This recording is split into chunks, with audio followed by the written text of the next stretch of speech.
So you're ready to sell your home. Well, you're in the right place because we've got 7 common mistakes that home sellers make, and we're going to help you avoid those. Stay tuned.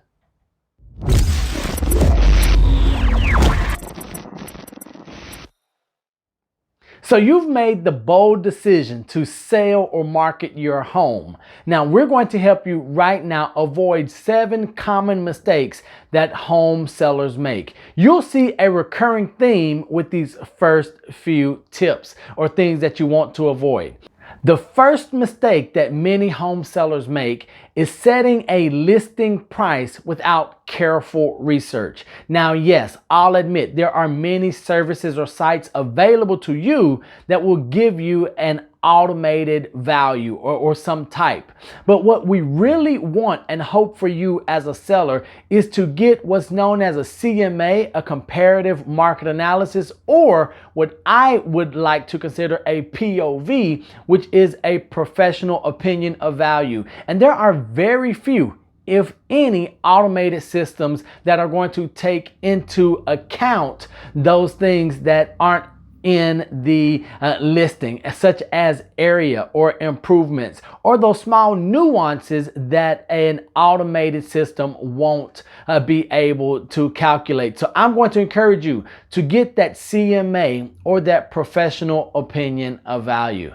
The second mistake to avoid when selling your home also surrounds price. Remember, this is that theme that I was talking about. When we're talking about the second mistake to avoid about price, it is setting a price too high initially. Now you may say, Neil, I'm not in a hurry. I can just set a price and test the market.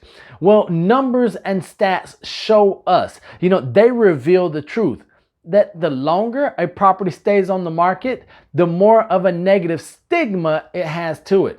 And oftentimes the best offers on a property are going to be those first offers. And if your price too high, or as we like to say here at World Renowned Real Estate, positioned incorrectly, then you're not going to generate that initial interest when it comes on the market. So you don't want to price your property too high saying, well, I don't really have to sell right now. Mistake number 3 that home sellers make, and you will probably have seen this in your market area or on websites, is using an odd listing price. Now, in our industry, this is what we would consider a retail pricing strategy. The homes that you see that are priced for $399,500.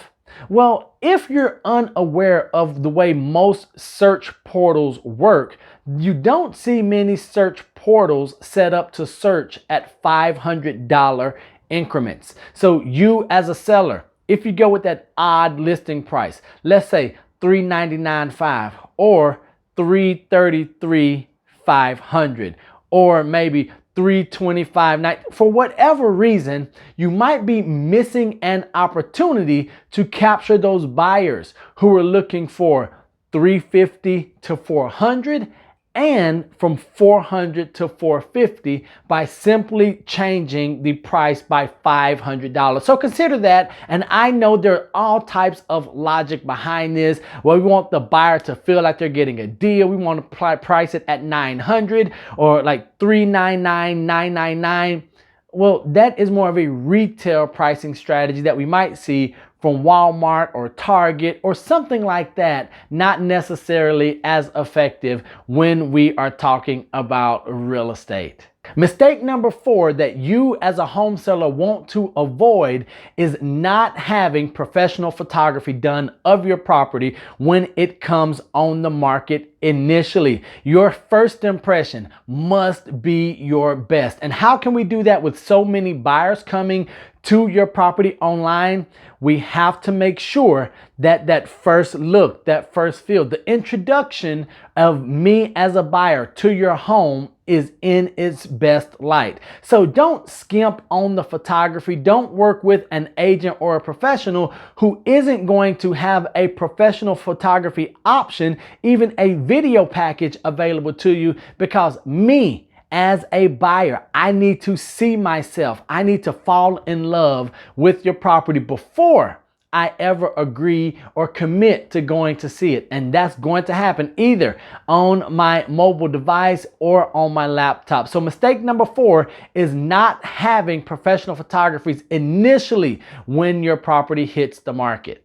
Now, home seller, I'm going to tell you to hold on to your seat, because this next piece of advice that I'm going to give you to avoid mistake number 5 is going to be a hard one. So take a deep breath in and exhale, because mistake number 5 that many home sellers like you in the past have made is they've gotten emotionally involved in the selling of their property.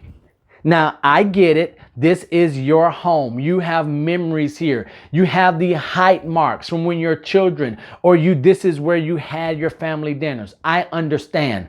But at the end of the day, selling your home is a business transaction. So as much as possible, we really do want to distance our emotions and the transactions as we're going through this business process. So that's where I'm going to challenge you as a home seller. If you can't detach emotionally, I urge you to find a real estate professional, much like myself, that's going to come in and give you third-party unbiased advice or guidance to help you along with the process. Because although this is mistake number 5, many a seller has found that this is the toughest one for them to overcome, because we've lived our life in this property. We have so many experiences that this property, that this home, that this shell, that this shelter is not only a dwelling, but it is also a piece of our lives.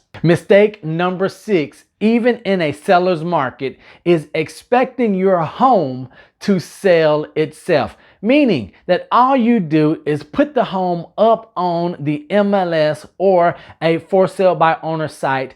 Don't do the professional photography. Don't worry about the pricing and say this home is so awesome or the market is so good that it's going to sell itself. Well, that is a mistake. Even in a seller's market where properties are flying off the shelves, or the inventory is low, or interest rates are low and buyer motivation is high, we never want to take for granted that someone is going to come in and fall in love or even commit to purchasing your property if it's not shown in its best light. So you, as a home seller, you want to work with your real estate professional to make the decision. Are we going to spruce up the property at all? Are there renovations or updates that we need to make? Do we need to position it properly on the market to generate the interest? Is staging needed so that my home is seen in its best light in those professional photos that I'm going to take?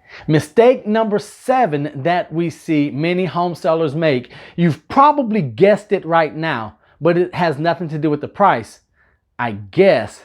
The mistake that many home sellers make is they try to undertake this process on their own as for sale by owners.